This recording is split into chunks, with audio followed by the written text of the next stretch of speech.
Salutations everyone, this is Razor giving you my recap and analysis of SCR Saga, where Zero reigned supreme after what some people would call a slump, but that is highly debatable considering he was second in his last 3 tournaments, losing to Salem as CEO, Tweak at Low Tier City, and against Nairo in just the week before, but that's still dominance, and he's #1 once again, winning in grand finals over MK Leo, 3-2 from winner's side, of course rocking that Diddy.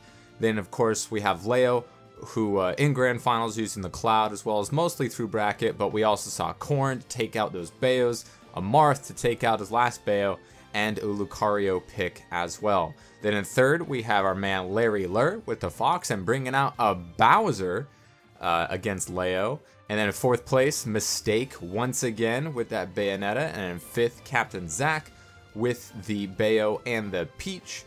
Void with the Sheik. And then rounding out top 8, we have Nairo and Salem that popped out a Greninja that almost worked out. So let's look at the tail of the tape, starting off with Nairo versus Captain Zack here on the loser's side. Nairo was feeding Captain Zack a lot of mistakes, and Zack capitalized on all of them.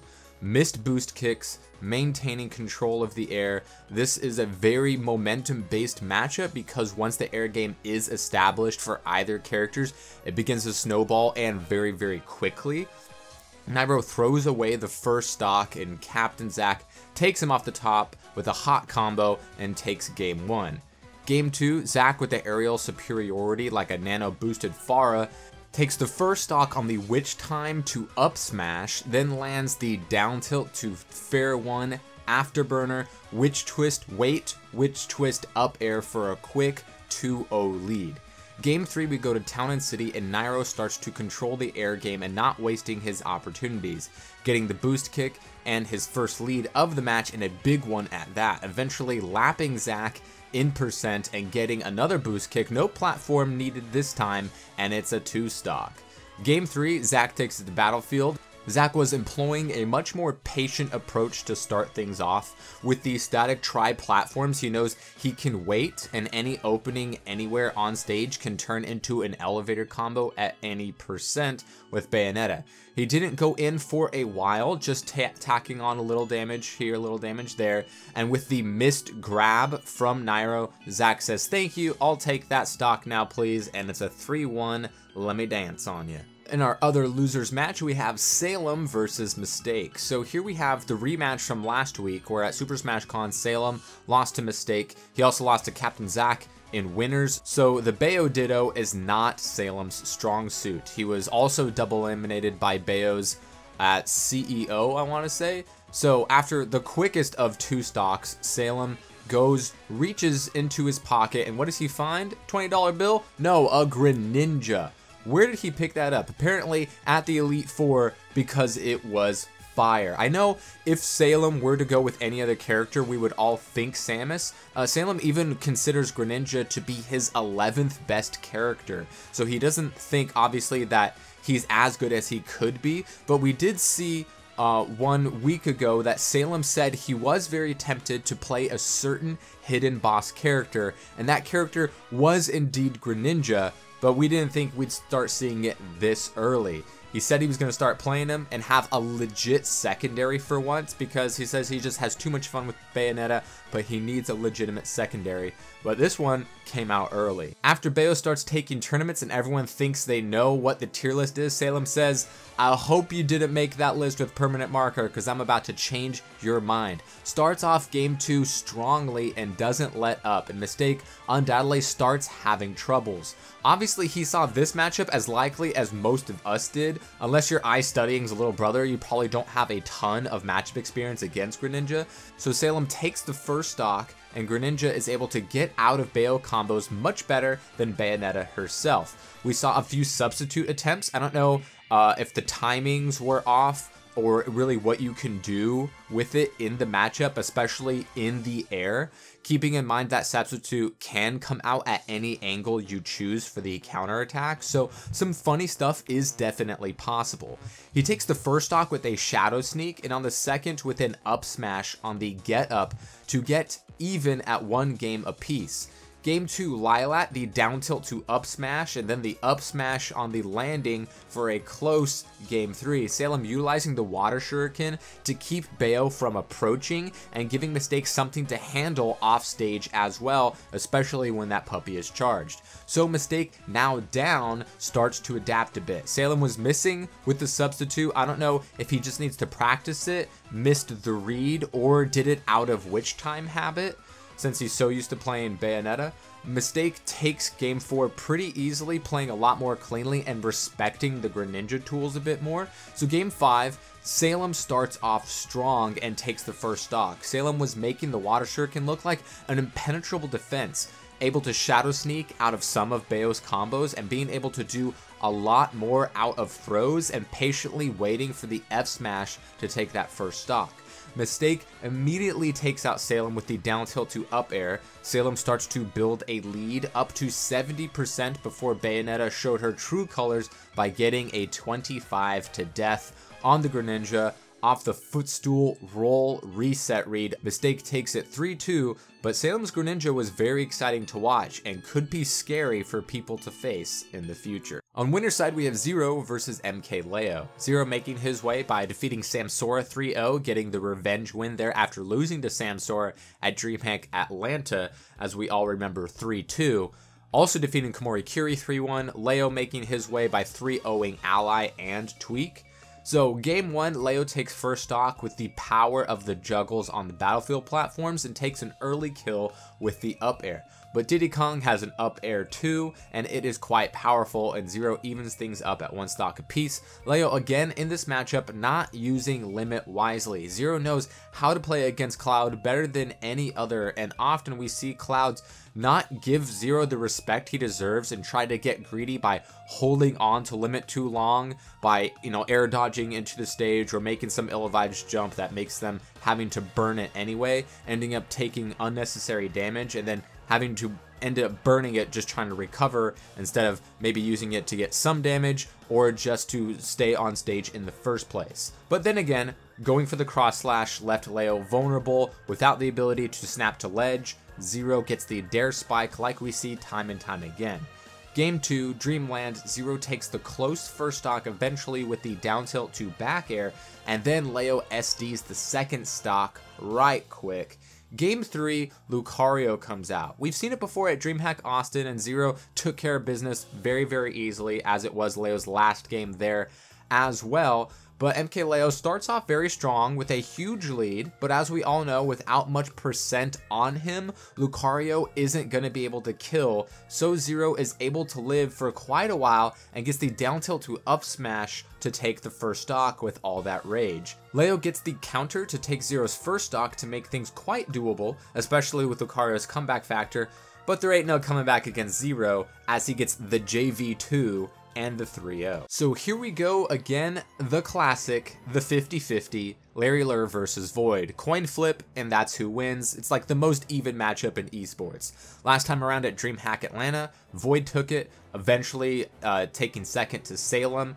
Game 1, Lilat, Fox home field advantage, stuffing out those approaches with the rapid jab and taking the first stock on the up tilt to up air. But Void not going to be out BMB'd with the down tilt to wait up air. Larry with a small lead percent, but once again, he gets Void at the ledge. Larry gets the grabs with Void trying to avoid the up tilt, and it's back throw lasers into back throw lasers, taking it with the Nair.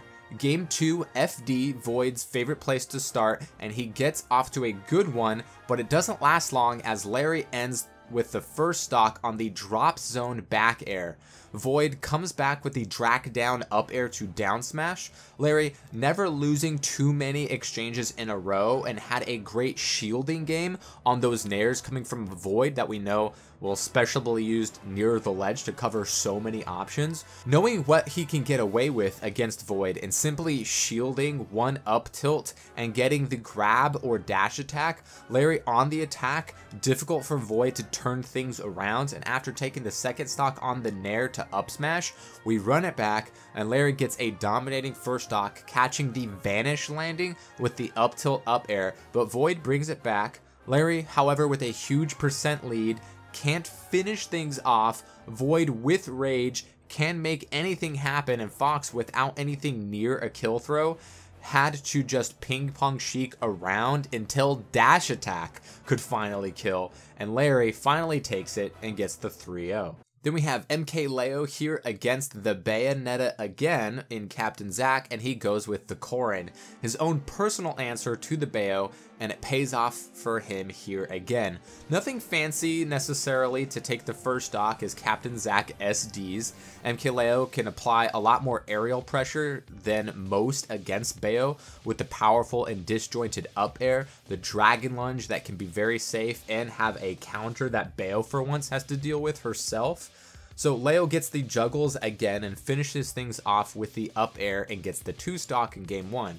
Corrin with that side B and forward smash gives you the biggest disjoint in the game and something for Bayo to worry about coming from off stage and from the ledge. Leo as well mixing in those Dragon Fang projectiles, and it's the up throw and side B kick that nets Corrin the 2 stock.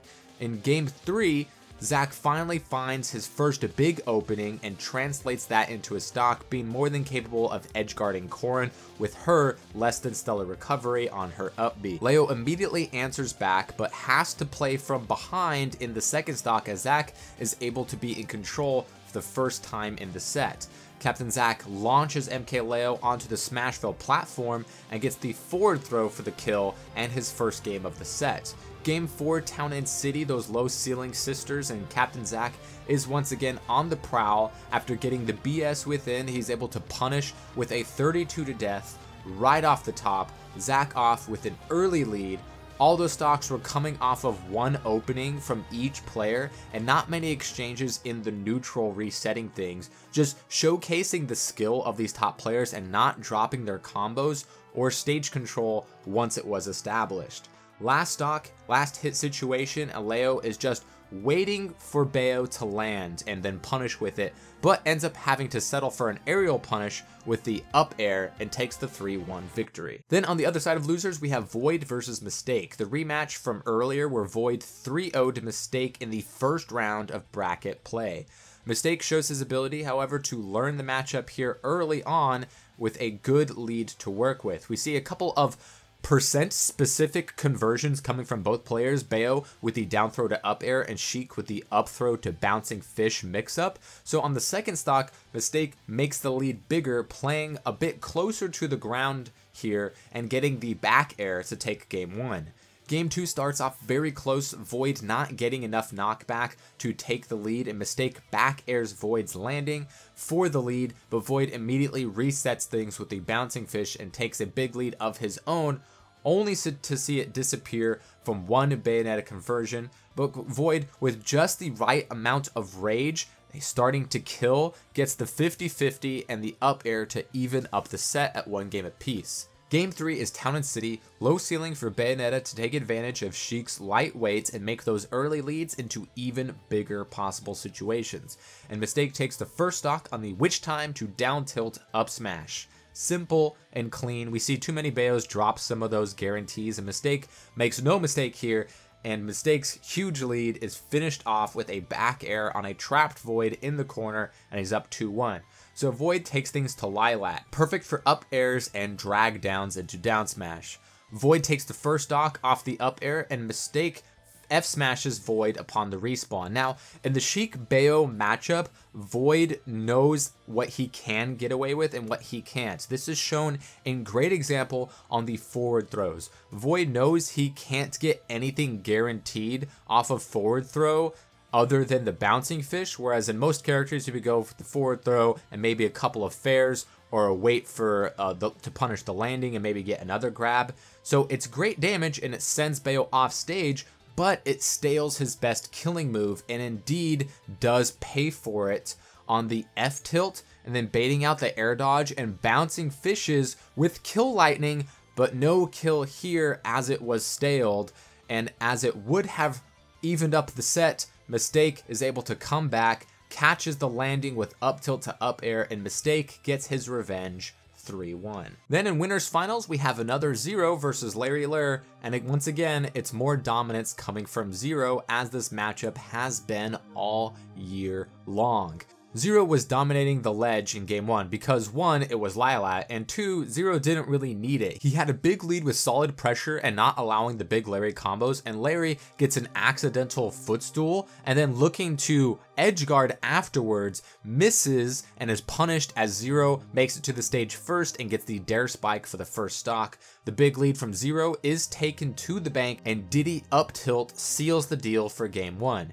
Game 2, Larry elects to go to Town and City and gets an early kill off the top with his Sakurai combo, killing Zero at 100%. Zero on the respawn looks to bring things back, and Larry wants to take care of business real quick, going for the fair footstool combo that we haven't seen him land on Zero in a long time, but doesn't get the early hits of it, just the later hits, and pays for it with the stock on the exchange. But Larry does come back and get some good aerial traps and throws, but Zero gets 4 fairs in a row, sending Larry way off stage, and trying to get back with the illusion, Zero dares those hopes and gets the comeback for game 2. Larry runs it back to Town City, but Zero is the one that gets out to the lead and utilizes more bananas this time to keep Larry on his toes and bait out those over aggressions from Larry coming off of the banana pole. 2 up smashes later, and it's a 2-stock win and a 3-0 victory once again for Zero. Then in losers semis, Leo has another Bayonetta to dispatch with his Corrin in Mistake. Again, Corrin's tools perfect, at least for Leo, to destroy all the Bayos out there. More utilization this time from the Dragon Fang, Leo getting the Fang to F-Smash off the Paralyzer that almost kills, but then gets the uncharged to Tipper Dragon Lunge to take that first stock. So on the ground, Corrin has very good tools, but Bayo's aerial combos are still true and very, very powerful. And it doesn't help that Corrin doesn't have a fantastic recovery as well. Mistake chases Leo up in the air, and Leo mistakenly dares slowly and gets up aired for his first stock. Mistake then takes control of the whole thing. He did not let Leo get back stage control. He called the normal get up, a roll, and a shielded Dragon Fang in those 3 openings, afforded Mistake a huge damage gain with those platforms and gets the kill and the win in game 1. Game 2, Town and City, Leo further using the low ceiling and lack of tri-platforms to make landing a nightmare for Bayonetta, and gets the down tilt to up air on an ill-timed witch twist. Leo punishes with an up air. Game 2, Town and City, Leo further using the low ceiling and lack of tri-platforms to make landing a nightmare for Bayonetta, and gets the down tilt to up air to kill, and on an ill-timed witch twist, Leo punishes with an up air. Not wasting any time, evened up at 1 game apiece, we run it back, and Leo getting full damage off of the true combos that not many are keen to go for against Bayonetta, but Leo utilizing the down tilt into multiple nairs and then possibly an up air or reading landings for further damage, at least keeping stage control. The Corrin is nice, but the matchup is all about stage control, with both characters being able to die so early. Leo takes the first stock on the up special recovery that puts Mistake into an untechable stage bike as he was going for the edge guard. But Mistake makes it back, and what has helped him get here? That is the witch time. Getting the witch time to up smash to even things right up, and then witch timing the super slow back air of Corrin into an up air off of the platform, and that's going to kill on Town and City.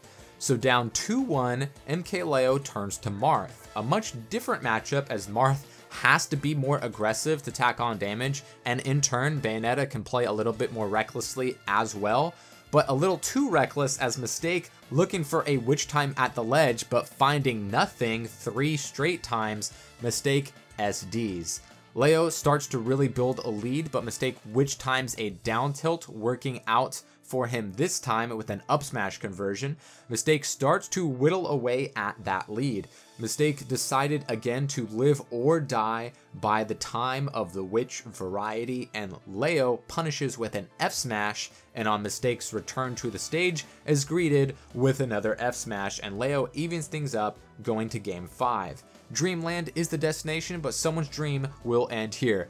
It looks to be MK Leo early on as Mistake takes him to 108 before even getting touch. This counter pick working very well early on, but Leo is put all the way to max rage, and it works out for him on the jab to tippered forward smash to kill Bayo at 62% from center stage. Rage plus tipper equals nonsense, and it's good for Leo, shifting momentum all the way back to neutral. Mistake up airs Leo upon respawn, and it's 1 stock to go, 0-0. Leo killing it with the Dancing Blade after Dancing Blade to get the lead, and Leo doesn't drop leads. It's down throw to tippered up air, and Leo comes back to take it on the Marth counter pick, 3-2. So then in losers finals, we have MK Leo versus Larry Lur. Starting off on FD, Fox versus Cloud. Leo starting off strong, keeping Larry more than at bay. Larry waiting for an opening and does find one with a fair footstool combo, but Leo has limit and is able to recover back. Leo finally able to take that first stock with up throw at the 170s and takes the lead.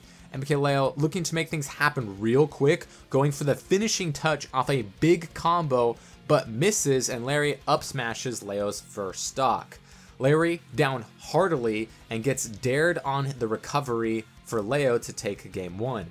Game 2, Larry goes not with the DK, but with the Bowser, which I don't believe we've seen out of him, so we get to see if his Bowser is possibly on Nairo's level that he would use to take out Tweak's Cloud a couple of times, but to see at least if it's on his own DK's level, which usually does not help in the counter pick wars regardless. So back on FD, and neither player is dying. Larry going for the command grab, but doesn't elect to go for the murder-suicide despite being down in percent. Big. However, Leo is at kill percent and Larry is at max rage, so you can kind of see why after what we've been seeing Bowser able to do with max rage to start a combo on a new fresh stock, 3 grabs and it's over. But Larry going for the command grab does not net him a kill, and Leo finally takes the first stock with a falling up air, and then looking to 2 stock goes for his own murder suicide with Cloud's climb hazard off stage, going for that spike to drag him down with him, but it doesn't hit and Leo SDs. Down 146% to nothing, Larry falls to the back air and is down 2-0.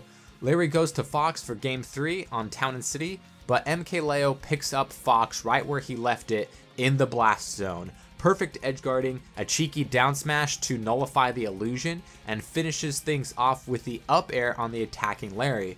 But Larry then gets MK Leo at the ledge and is finally able to trap him there for damage, and scouting out the up air off the ledge with the up smash, and Larry is back in it. Larry mixing up his recovery options as they were getting stuffed. Some worked, some didn't, but given enough tries, Leo is going to take that stock, so Larry has to be careful. Larry dashes in and continues to connect. Leo a little over aggressive still here with this lead, and Larry gets the empty hop up tilt into up air to stay alive and force game 4.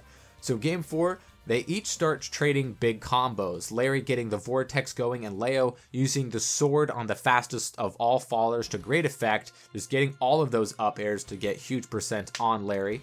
Larry with a slight lead, but gets tossed off stage, jumps looking to side B back to the ledge, but MK Leo is there with the limit cross slash for an early kill at 88%.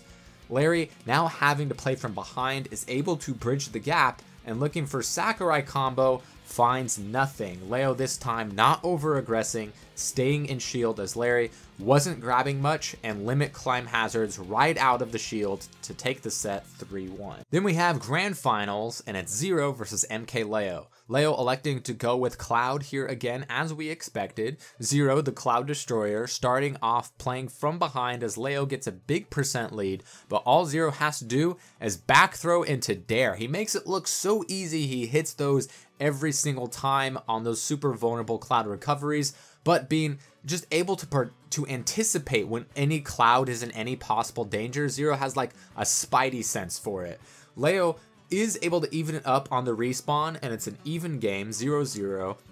Zero has Leo in danger in the air, looking for a trap with banana up air threat, but Leo gets up attacks on the platform, sending Zero off stage. Upon coming back, Zero shields Cloud's F tilt, which unfortunately for Zero pushes him too far away for his down tilt to true combo into up smash, and Leo punishes with the down smash and takes game 1.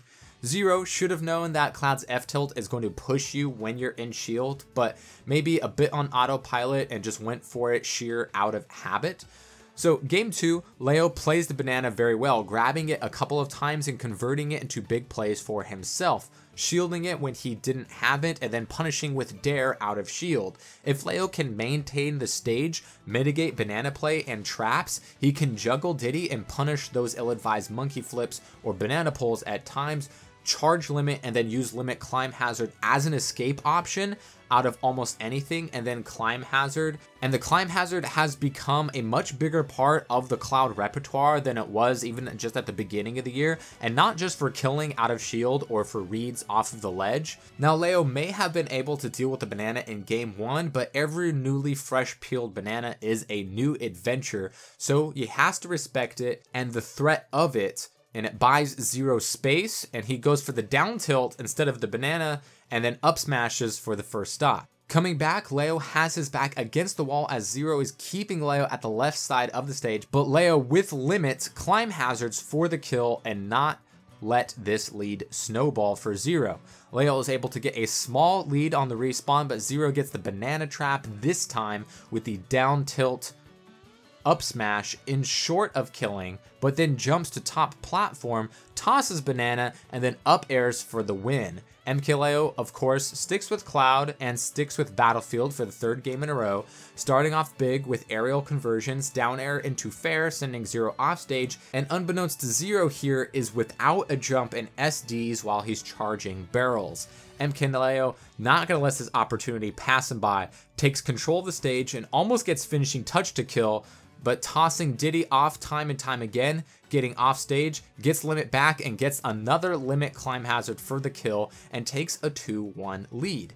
Game 4 of the Battlefield only set, Zero gets his vortex of escapability finally going, maintaining stage control, and Leo simply can't get back in, eventually frustrated and going for the short hop dare to get back to the stage, but Zero comes back, finishes things up where he left off, getting the nanner into F smash to force game 5, which is once again on Battlefield, you guessed it.